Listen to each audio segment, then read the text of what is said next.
Este era un escenario que habíamos anticipado. Los expertos habían advertido que el cambio de estación y la bajada de las temperaturas podría acelerar la segunda ola de la enfermedad y, desgraciadamente, así está sucediendo. La llegada del frío, la llegada también de la lluvia, la incidencia de las enfermedades respiratorias estacionales, como por ejemplo la gripe, conforman un contexto propicio para propagar la epidemia y para volver a tensionar, como lo está ya, nuestro sistema de salud. Todos hemos visto que desde hace semanas la mayoría de las comunidades autónomas, que son las competentes en el ámbito sanitario y la salud pública, han venido adoptando medidas suplementarias para frenar los contagios. Yo quiero reconocer el esfuerzo que están haciendo todos y cada uno de los gobiernos autonómicos en este sentido. La reducción de aforos, como estamos viendo, la limitación también de reuniones hasta 6 personas, la reducción de horarios en sectores muy importantes en nuestro país, como la hostelería o como el comercio, son las medidas más frecuentes, también las más eficaces que se han aplicado en muchos municipios y en muchas comarcas de nuestro país.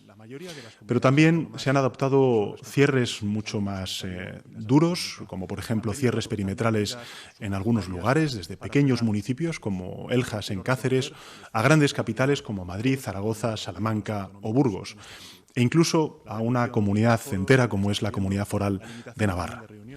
Se han anunciado también restricciones a la movilidad nocturna en Granada o en la Comunidad Valenciana, por citar los últimos ejemplos. Permítame una reflexión. En el Consejo Europeo que celebramos la pasada semana, pude comprobar de primera mano la preocupación compartida con la que el conjunto de países europeos vive el aumento de los contagios.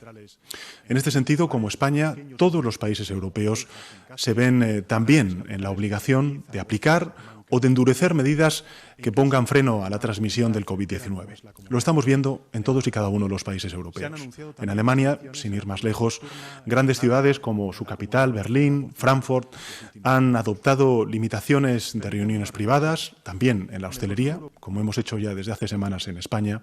Francia ha ido un paso más allá, ha declarado el estado de emergencia sanitaria durante 4 semanas y ha impuesto una restricción de movilidad nocturna, un toque de queda en la región de París y en otros tantos municipios con alta incidencia.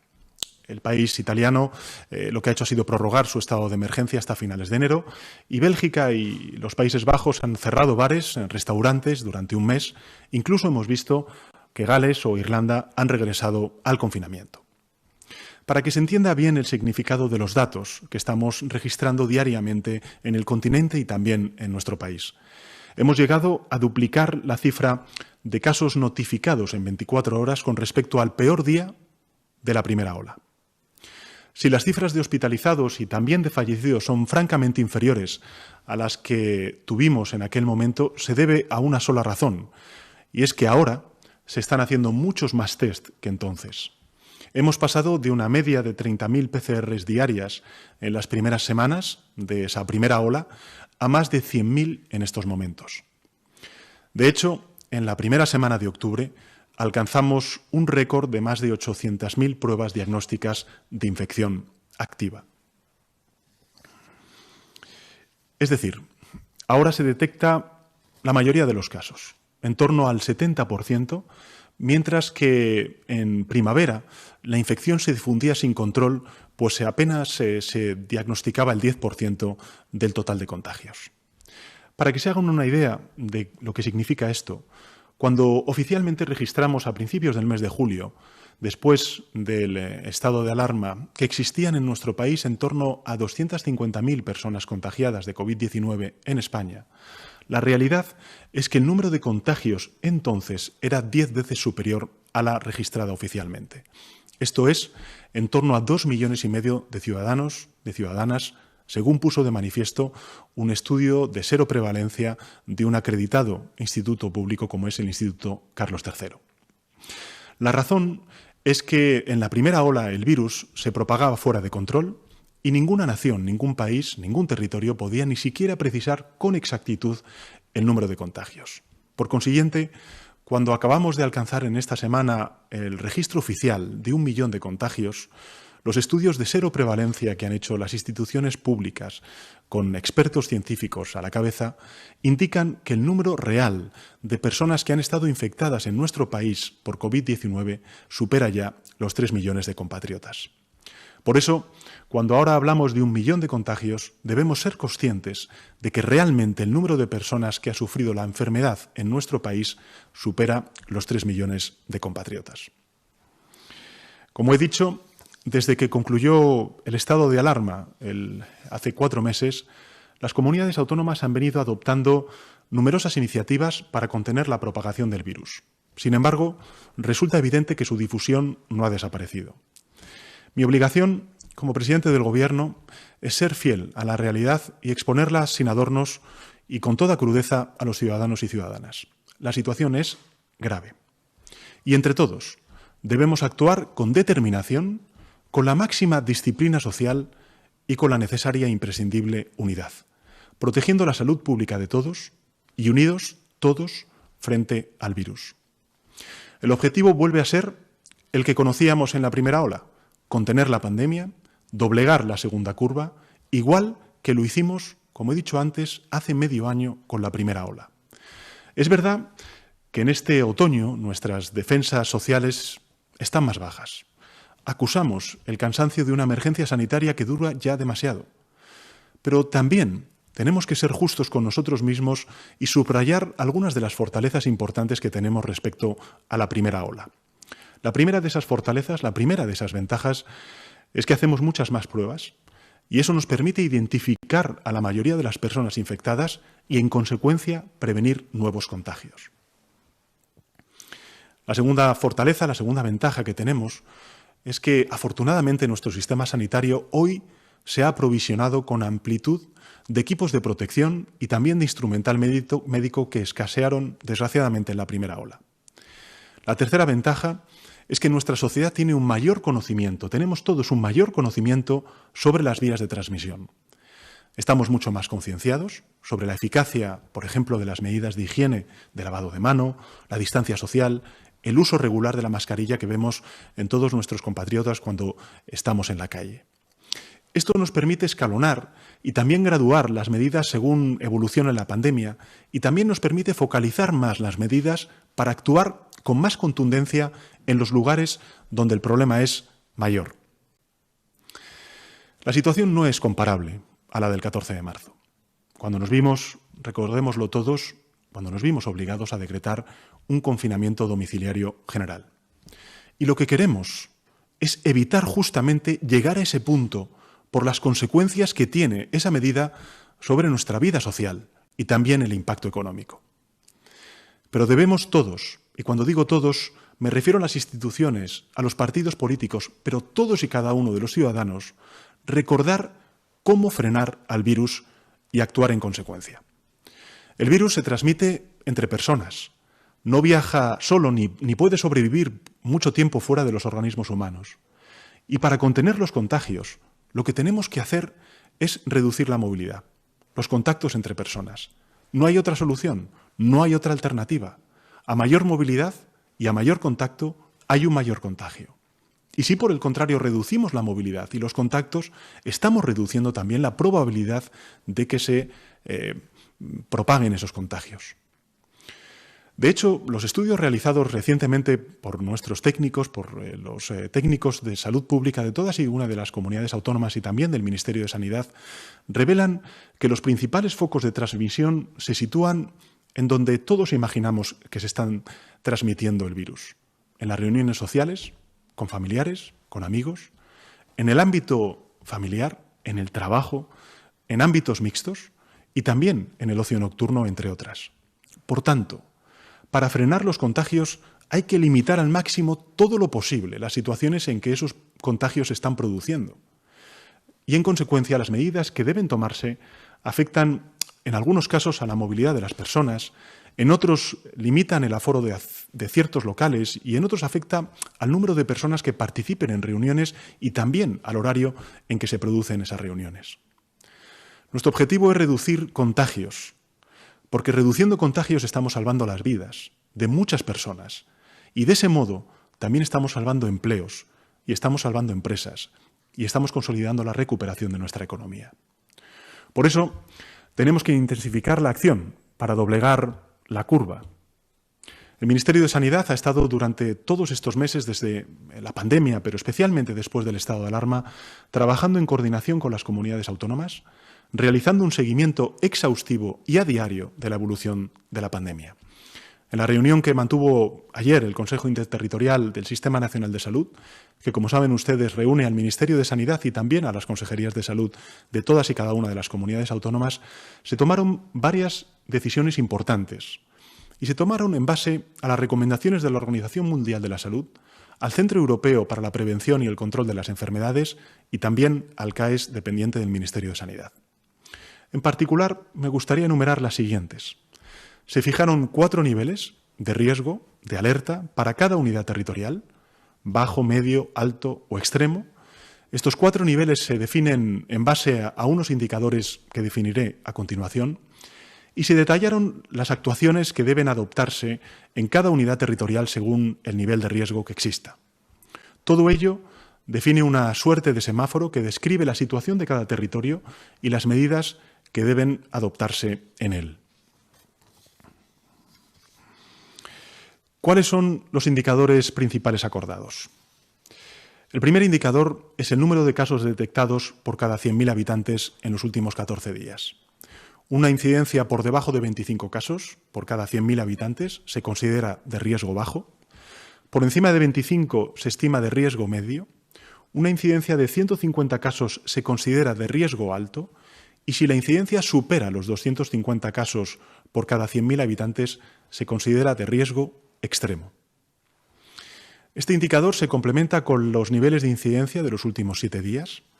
La incidencia específica en los mayores de 65 años, que es el colectivo más vulnerable al COVID-19, el nivel de positividad de las pruebas que se realizan en todos y cada uno de los territorios y el porcentaje de casos con trazabilidad, es decir, que se conozca exactamente cuál es el origen de la infección. El segundo marcador será el grado de ocupación de los servicios hospitalarios y también de las camas UCI. Se considerará riesgo muy alto si el número de camas ocupadas por pacientes de COVID supera el 15% en hospitalización global y el 25% en el caso de las camas de UCI. ¿Cuáles serán las actuaciones que se adoptarán en cada caso? Naturalmente, varían según el nivel de riesgo de cada unidad territorial y pueden ir desde la reducción de aforos al 75% en el nivel bajo de la alerta, pasando por la limitación de reuniones a 6 personas y la limitación de aforos al 50% en el nivel medio, hasta llegar a la suspensión de actividades no esenciales en el nivel alto de alerta. Esto es lo que ustedes están ahora mismo siendo testigos de cómo todos y cada uno de los gobiernos autonómicos está anunciando las medidas en base a estos 4 niveles de alerta que acordamos ayer en el Consejo Interterritorial de Sanidad. Cuando un territorio alcance el nivel de alerta 4, es decir, la alerta extrema, deberán adoptarse medidas excepcionales que podrán requerir también la activación de un instrumento constitucional que es el estado de alarma. Tanto los marcadores como los niveles de riesgo y las actuaciones a adoptar han sido consensuados a nivel técnico por las comunidades autónomas y también por los técnicos y científicos del Ministerio de Sanidad. También quiero hacer notar que la decisión sobre las medidas a adoptar y el momento de su adopción será tomada por las comunidades autónomas y se pondrá en conocimiento del Ministerio de Sanidad antes de su implantación, que es lo que estamos viendo a lo largo y ancho de nuestro país en el día de hoy. Seguiremos en todo momento, como hemos hecho hasta ahora, las recomendaciones de los científicos y lo haremos buscando el equilibrio entre la protección de la salud pública, la mitigación de las consecuencias sociales y económicas de las medidas y la garantía de los derechos y las libertades que ampara nuestra Constitución. Dicho más claramente, debemos adoptar las medidas necesarias para frenar los contagios, causando el menor daño económico posible y las menores restricciones posibles para las libertades personales. Y estamos listos para adoptar todas y cada una de las medidas que sean necesarias. Nadie, ni las comunidades autónomas, sus gobiernos autonómicos, ni los gobiernos municipales, ni el Gobierno de España, tienen ningún interés en imponer más limitaciones que las que resulten imprescindibles para evitar la propagación de la pandemia. Pero necesitamos, y esta es la reflexión que me gustaría hacerles, necesitamos la máxima colaboración, conciencia y disciplina ciudadana. Las próximas semanas, los próximos meses, ahora que entramos en el invierno, serán duros, muy duros. Es cierto que contamos con la experiencia de haber doblegado la curva una vez y podemos lograrlo otra vez con menores sacrificios. Quiero en esto ser muy claro. Queremos y debemos evitar a toda costa recurrir a un nuevo confinamiento domiciliario como el que vivimos durante semanas en primavera. Sabemos los sacrificios que comporta, las consecuencias económicas y sociales que acarrea, y para ello debemos ser disciplinados, concienciarnos al máximo. Les propongo que nos fijemos objetivos a lograr durante las próximas semanas. Un reto colectivo. España hoy sufre una incidencia acumulada, según los datos que conocimos ayer, de 348 casos por cada 100.000 habitantes. Recordemos que el estado de mayor riesgo era por encima de 250 casos por cada 100.000 habitantes. España tiene, en términos agregados, 348 casos por cada 100.000 habitantes. Debemos lograr una incidencia acumulada por debajo de los 25 casos por 100.000 habitantes. Esto es, tenemos mucho camino por recorrer. Pero yo estoy convencido, persuadido, de que como ocurrió en la primera ola, lo vamos a poder lograr de nuevo si tenemos la máxima disciplina social, si contamos con la máxima resistencia, con el espíritu de equipo imperioso si queremos lograr este objetivo colectivo y con moral de victoria. Insisto, lo hicimos en la primera ola y lo podemos volver a lograr. Para conseguirlo se requiere la movilización coordinada de todas las administraciones públicas. Ya lo estamos haciendo. Pero insisto una vez más, es necesaria la disciplina social, el espíritu de equipo, la resistencia de todos los ciudadanos y ciudadanas y también la moral de victoria. Lo pido públicamente. Podemos volver a contener al virus si todos cooperamos, con resistencia, con disciplina social, con espíritu de equipo y con moral de victoria. Cada vez que evitamos un encuentro o un desplazamiento innecesario, cada vez que seguimos las reglas de higiene que nos recomiendan las autoridades sanitarias, estamos poniendo una piedra en el muro para detener al virus. España tiene una cualidad que en estos tiempos de pandemia puede convertirse en un talón de Aquiles, y es que nos gusta la vida social, nuestra cercanía familiar, tenemos pasión por el contacto humano, nos gusta ser así y queremos además seguir siéndolo, porque es así como entendemos la vida. Pero ahora es el momento de establecer distancias. Necesitamos hacer un paréntesis para salvar vidas, para defender la salud de todos y de todas. Los familiares también pueden contagiarse entre sí. Los amigos también pueden contagiarse entre sí.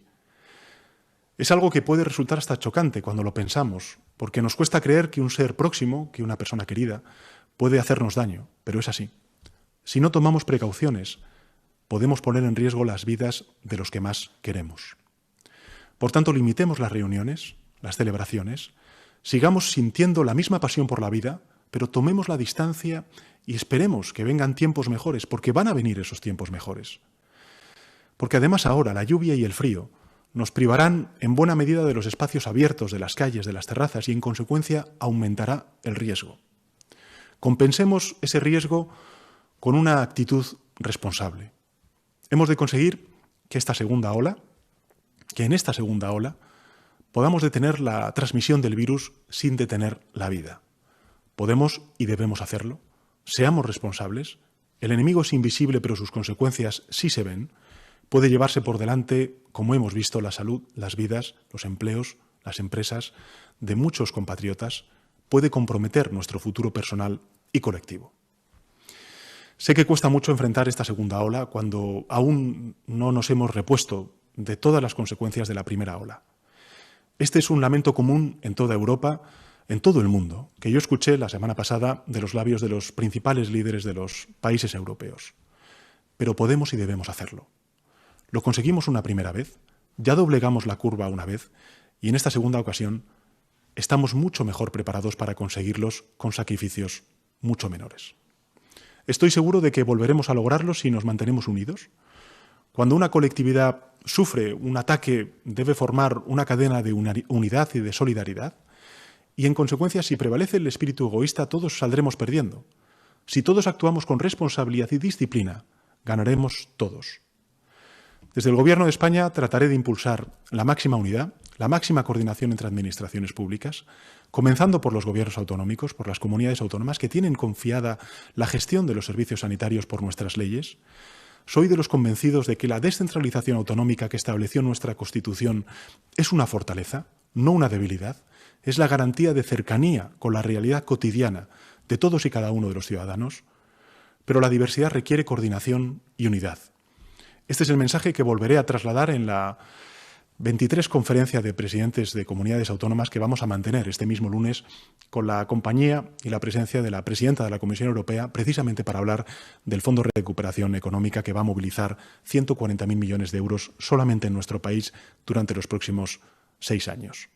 Unidad, en definitiva, entre administraciones, a nivel europeo y a nivel español.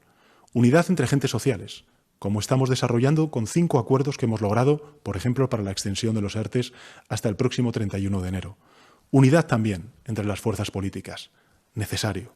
Y unidad de todos y cada uno de los ciudadanos. Unidad no es una palabra más, es la clave de la resistencia frente a la pandemia. ¿Resistir? ¿Para qué? Para avanzar. Lo hicimos una vez y lo vamos a volver a hacer. Nuestras defensas han sido debilitadas por el cansancio de aquellos meses tan duros, es cierto, lo reconozco, pero hemos aprendido.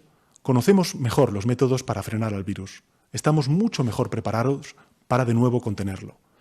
Y estamos más cerca del final de esta pandemia. Falta menos tiempo para que la nueva normalidad pase a ser la normalidad a secas. Falta menos para disponer de la vacuna que nos proteja del virus. Pensemos en lo que vendrá después, cuando la pandemia esté definitivamente superada.